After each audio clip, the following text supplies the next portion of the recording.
Et bonjour à tous et bienvenue dans ce nouvel épisode de podcast. Je ne veux pas de ces légumes, car je n'ai pas de quoi les faire cuire à la maison. C'est le genre de phrase qu'entendent souvent les bénévoles dans les banques alimentaires au Royaume-Uni. La pauvreté touche 14,5 millions de Britanniques, soit 21% de la population.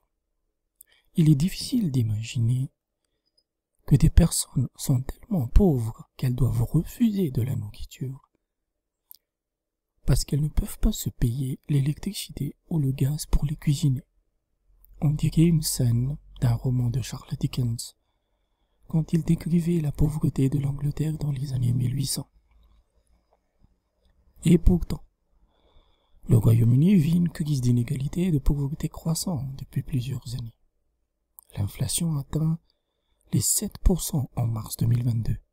Les factures d'énergie ont augmenté de 54% et le carburant a monté de 39%. Tandis que les impôts ont également subi une hausse comme on en a rarement vu depuis plus de 70 ans.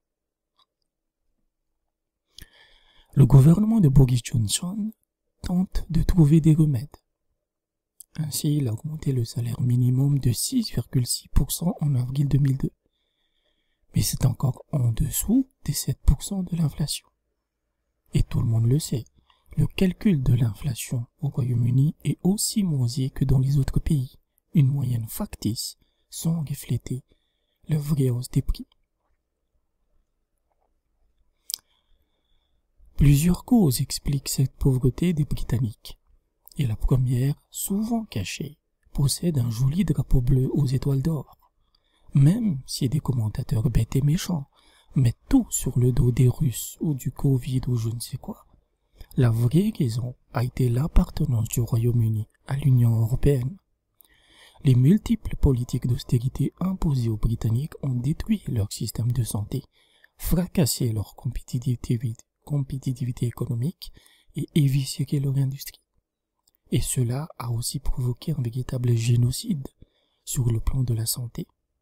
En 2017, une étude a montré que les politiques d'austérité du Royaume-Uni dans le secteur médical avaient provoqué 120 000 morts en plus entre 2010 et 2014, faute de soignants, à cause de la suppression des lits d'hôpitaux, ainsi que les fermetures de nombreuses caisses de maladies.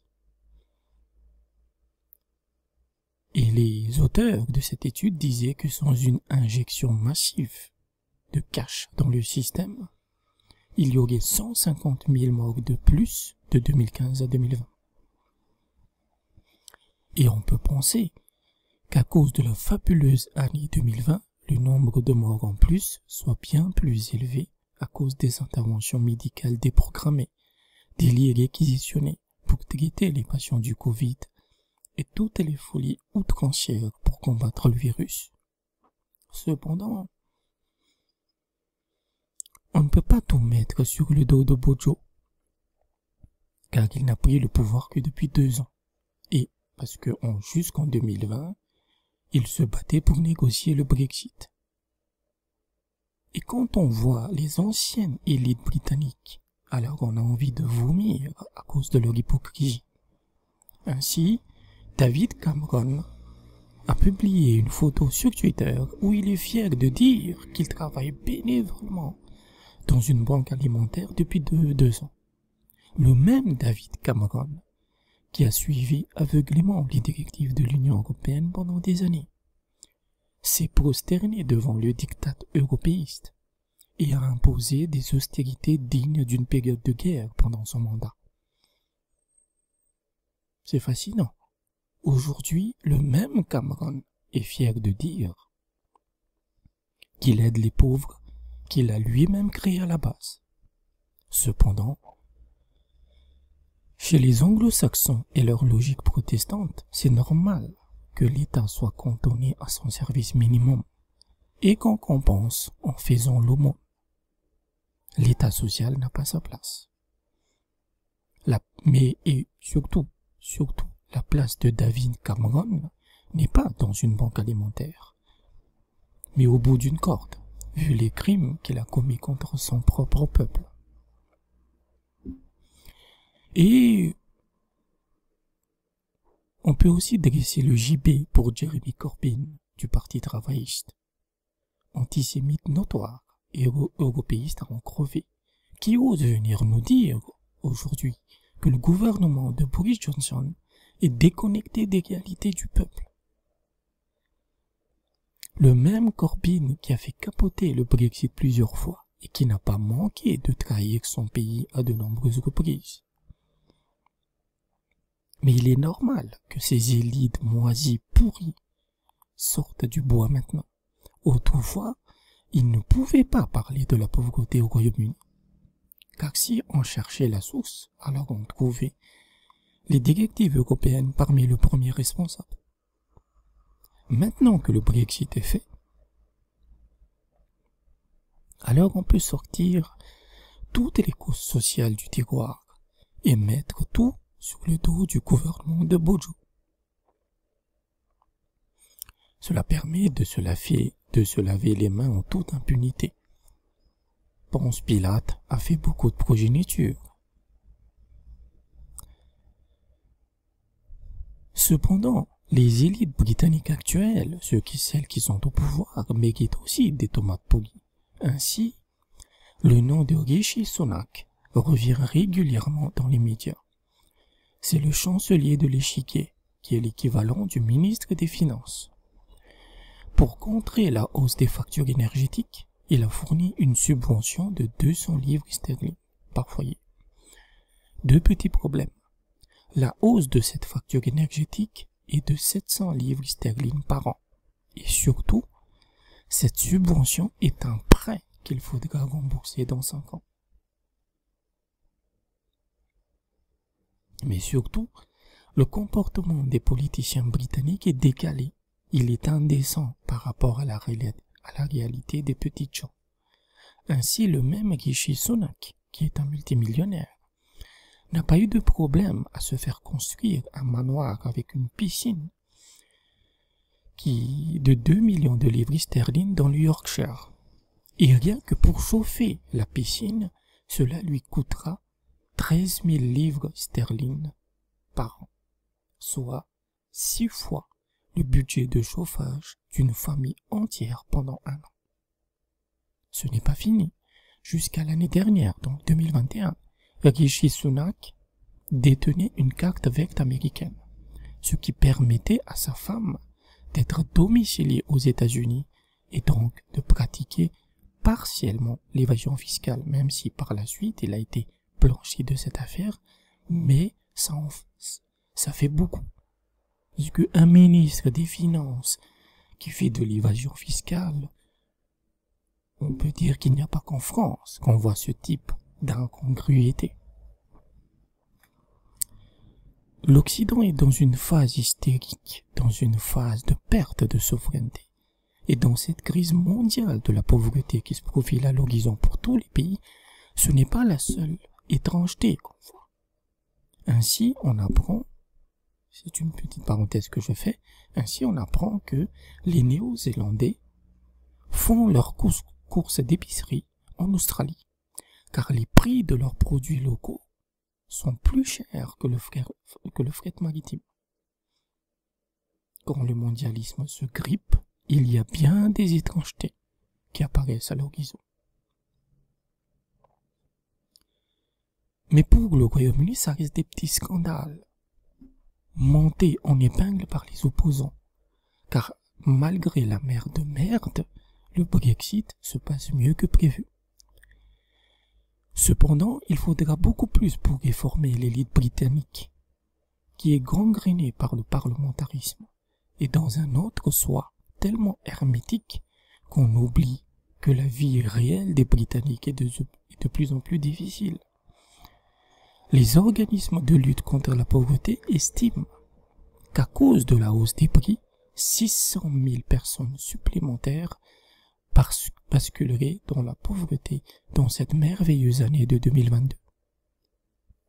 Et ces organismes tirent la sonnette d'alarme. Les tensions et les grognements sont de plus en plus forts, et cela peut se terminer par des émeutes et des troubles sociaux graves. Notons que ce n'est pas propre au Royaume-Uni, car tous les pays européens qui vivent largement au-dessus de leurs moyens depuis des années grâce à la morphine financière risquent d'avoir un réveil douloureux et brutal. Et n'oublions pas, le Royaume-Uni a déjà connu des émeutes de la faim en 2011. C'est étrange que les Britanniques et même les Européens font tout pour oublier cet épisode. Mais pendant 5 jours, en août 2011, les grandes villes britanniques ont été la proie d'immenses batailles, de scènes de pillage, d'émeutes, car les gens ne mangeaient plus à leur faim et que les jeunes voyaient leur avenir qui disparaissait devant leurs yeux. L'amnésie volontaire de cet événement était nécessaire, car encore une fois, si on cherchait la source du mal de ces émeutes, c'était clairement les politiques de l'austérité imposées par l'Europe, en sachant que cette fois-ci, en 2022, la hausse des prix et le manque de perspectives économiques est bien plus important. Mais on pourrait comprendre que si le Royaume-Uni était un pays pauvre, c'est pas un problème.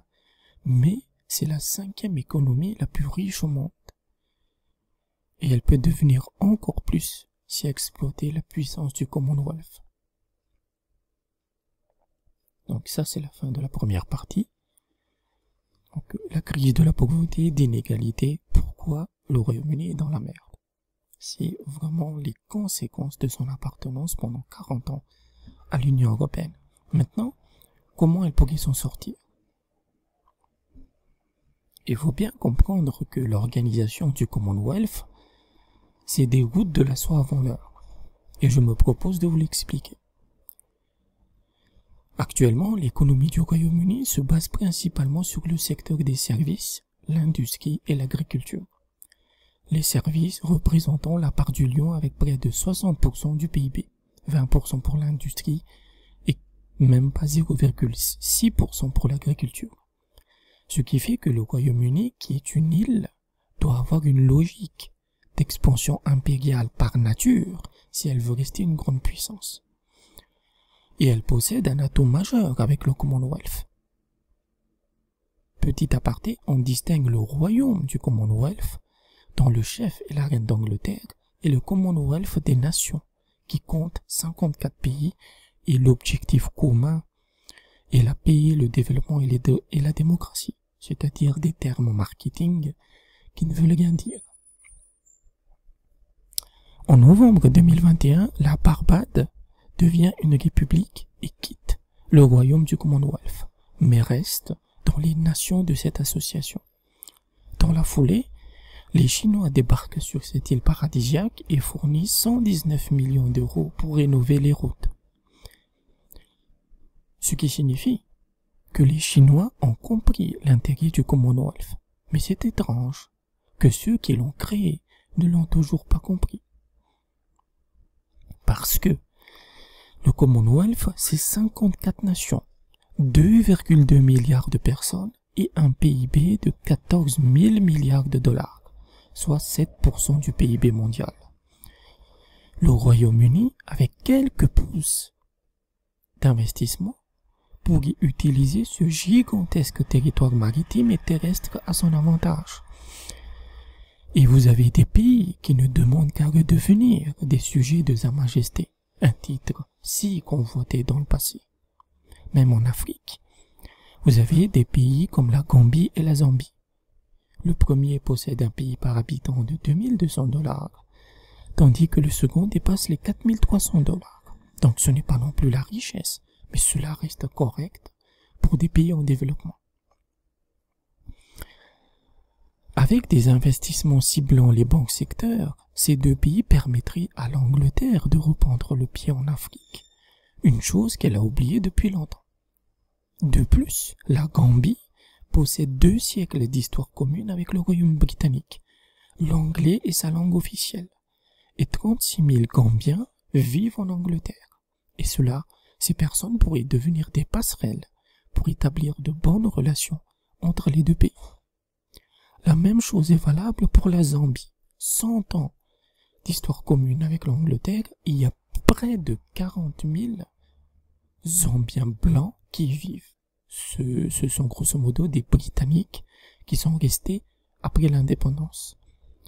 Mais on a aussi une diaspora de taille similaire, dont 40 000 en Angleterre, de Zambiens. Et pourtant, la relation entre le Royaume-Uni et ces deux pays reste minimale. La Chine, avec ses nouvelles routes de la soie, procède toujours de la même manière. La première étape est de fournir un flux financier massif pour construire des infrastructures. Ces dernières stabilisent le pays et attirent d'autres investisseurs. Ensuite, on passe aux accords commerciaux. Dans un premier temps, la Chine passe un accord bilatéral. Ensuite, elle monte en gamme avec un accord de double taxation. Et enfin, elle finalise sa domination avec un accord de libre-échange. L'accord bilatéral est le plus fréquent des accords commerciaux. Il est suffisamment simple pour convenir à tous les pays, notamment ceux qui ont un système de taxation et un environnement des affaires médiocres. Son principe, c'est qu'on se met d'accord sur quelques modalités d'exportation et d'importation et les affaires peuvent commencer.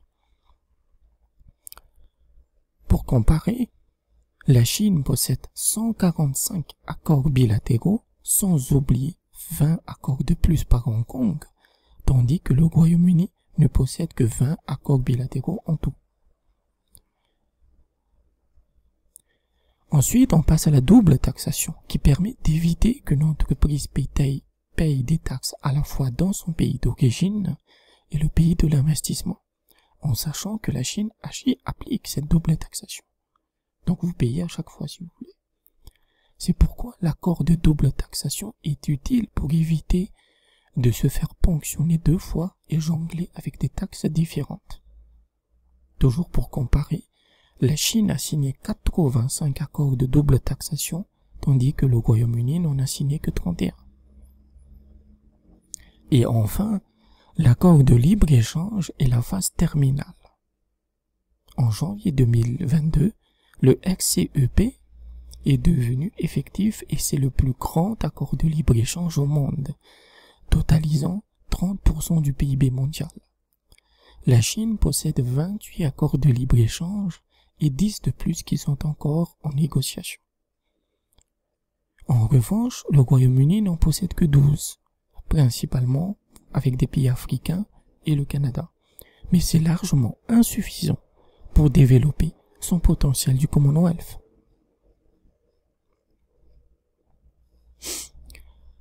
Quand la Chine arrive dans un pays, parfois elle doit commencer à partir de zéro.